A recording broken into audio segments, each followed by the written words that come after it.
Good morning, good afternoon, good evening. Welcome back to Passionate World Talk Radio. Educate, enlighten, entertain. PWTRN is a wholly owned subsidiary of Global Media Network, LLC. And on today's episode of Lest We Forget Historical with your host, Lillian Cauldwell, we will be discussing the mental health crisis in today's corporate America and mention that California is more directly dealing with the mental health crisis within their business, companies, and organizations. A little background. This is from Bing Chat AI. They say that the mental health crisis in California has become a high rising concern, both for individuals, the employees, independent contractors, people who work remotely or even within the office structure. And they want to explore and find out why this is so. So the first thing is you have to remember COVID-19 came in and left, but variants of COVID-19 still remain. The governor, Gavin Newsom, is leading a significant transformation of California's behavioral health care system. They have developed an expert panel which is discussing the origins of the state's broken mental health system and look to potential solutions. The Newsom administration is pushing ambitious policy changes to address these issues, or you can call them threats. As I discussed briefly, the pandemic exacerbated an already broken down and ill-equipped mental health system within California and the United States. A study by the Standard Insurance Company revealed that pre-pandemic, before COVID-19, 39% of the workforce suffered from mental health issues. Since the original pandemic of COVID-19, the number has increased to 46%. That's almost half the population, ladies and gentlemen. Businesses play a crucial role in the mental health of their employees, whether it's management or administration. And supporting it is for the well-being of the entire company, which also affects the U.S. economy and the economies of other countries worldwide. Lauren Cohan emphasizes the need to confront the invisible mental health crisis within organizations. And she has case studies that highlight the impact of mental illness on individuals. So what is a state to do? Well, I did some additional studies, and the California Business Journal has an article that was written by Naveen Bhattacharya, and she wrote it in the California Business Journal. And this is what she had to say. In March 2022 State of the Union address, the U.S. President, Joe Biden, declared that America is not doing enough to address what his administration calls the, quote, unprecedented mental health crisis, unquote. The president's comments made it clear that the mental well-being of Americans had really become a serious issue, and that if we didn't address it now, it would have far-reaching consequences of our mental health system in the future. Now, these are some of the stats they found. In 2021, the Standard Insurance Company revealed a study that showed how the COVID-19 pandemic had taken a bad mental health situation and made it progressively worse. 39% that in post-pandemic had mental health problems and suffered from mental health issues. Post-pandemic, it increased to 46%. That's almost half, ladies and gentlemen. Millennials look at it separately. The number of those reporting mental health issues increased to 59%. For Generation Z, it was an alarming 71%, three quarters. Deloitte's Women at Work 2022 study revealed that the changes brought by COVID had been really hard on women. Of those surveyed, almost half rated their mental health as poor/very poor, and 33% reported taking time off from work due to mental health challenges. You can't ignore these numbers. America is facing a mental health crisis that will only get worse if not addressed quickly and properly. For instance, in 2022, there was a flood of challenging social issues that workers in the U.S. faced. With the added stress from COVID-19 and social and political angst, that's additional stress that the work employees were experiencing. They also had to deal with rising inflation. Many remote workers are also suffering from loneliness and isolation. Think about it. You're used to going into an office, anywhere from 50 to 5,000 people. I can see where you would find yourself isolated and alone.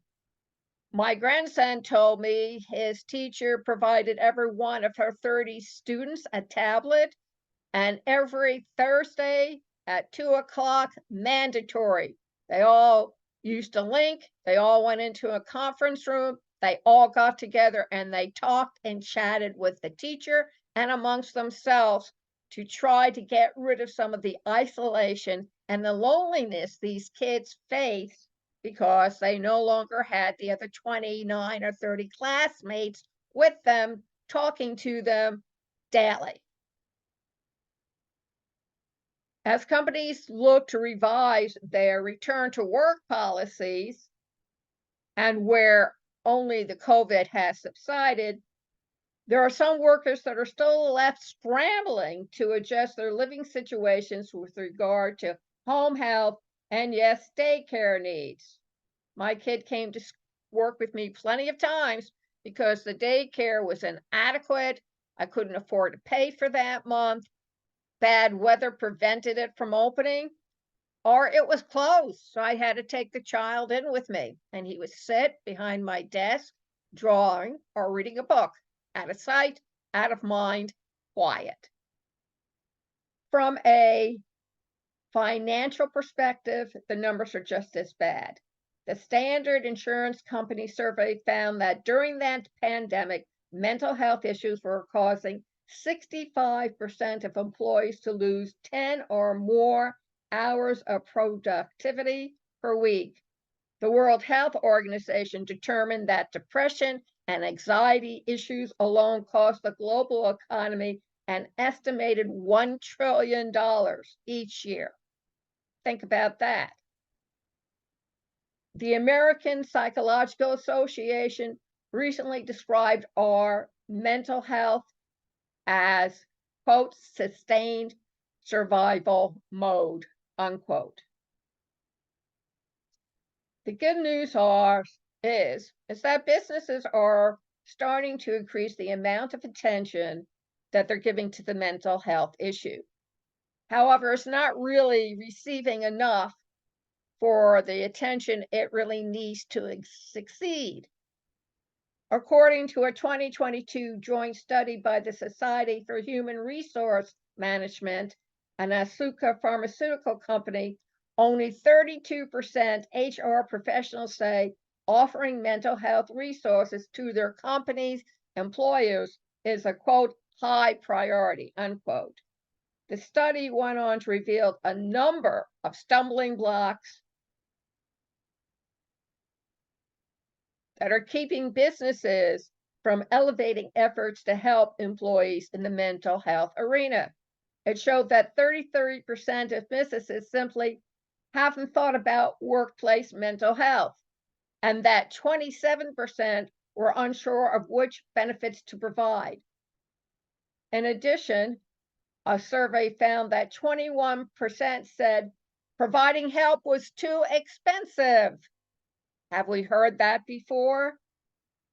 Although these survey findings are discouraging, there is some action that is being taken, and it did show that HR professionals believe doing more would recap and reap benefits for their organization.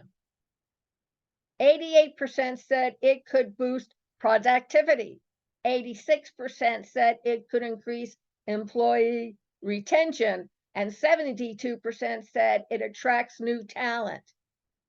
More than half of the workers surveyed agreed that providing mental health resources is an attractive benefit, and they said outright that they would leave their current job for one with significantly better mental health benefits. So where does this leave corporate leadership? Corporate leadership said for the sake and health of their employees and their bottom line, that they must take steps to establish and maintain programs that promote mental health in the workplace. In some organizations, they start by making the issue more of a priority, with C-suite executives taking the lead and destigmatizing the topic of mental health and acknowledge the role it plays in the success of their business. Now, I had a cousin who needed mental health help, but he refused to get it because he said it would jeopardize his job and would decrease his chances of obtaining a new one. Think about that.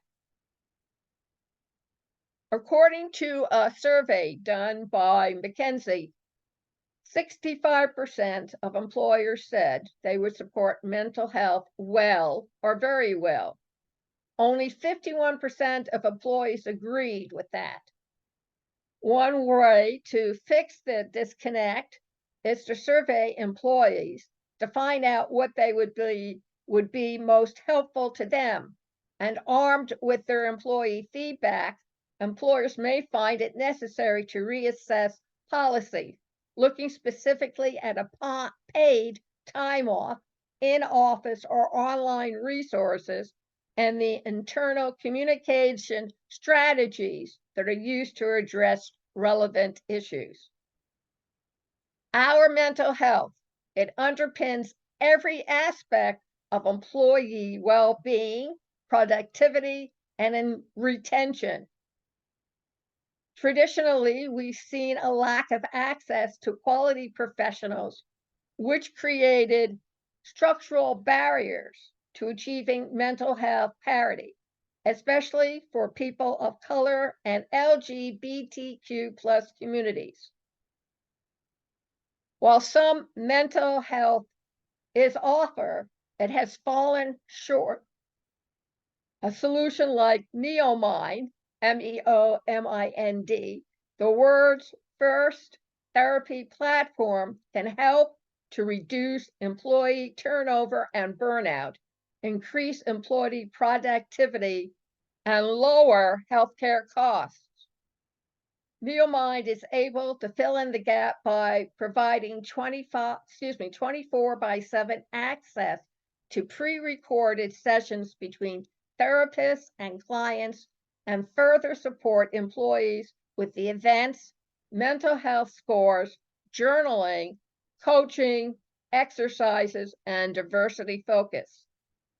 Addressing this mental health crisis may also require embracing holistic well-being strategies by extending healthcare benefits to cover them.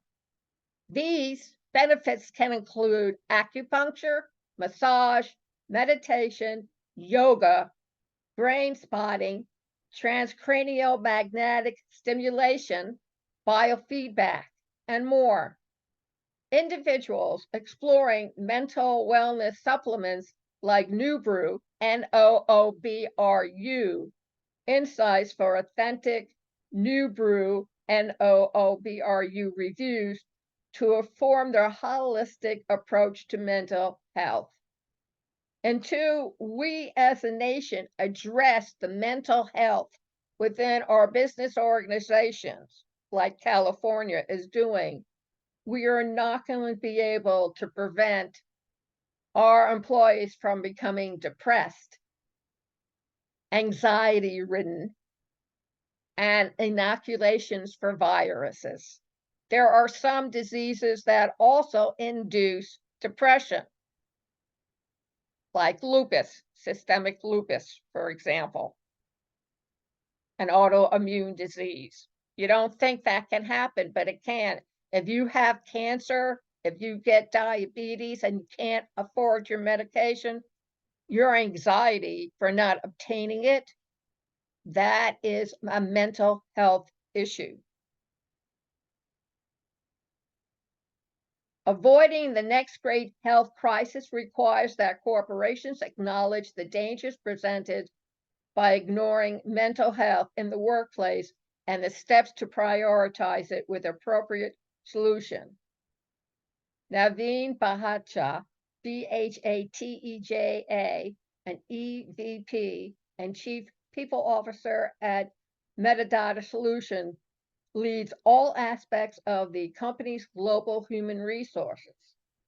As a member of the company's senior leadership team, he is a business strategist and trusted advisor on how people strategies empower successful business outcomes.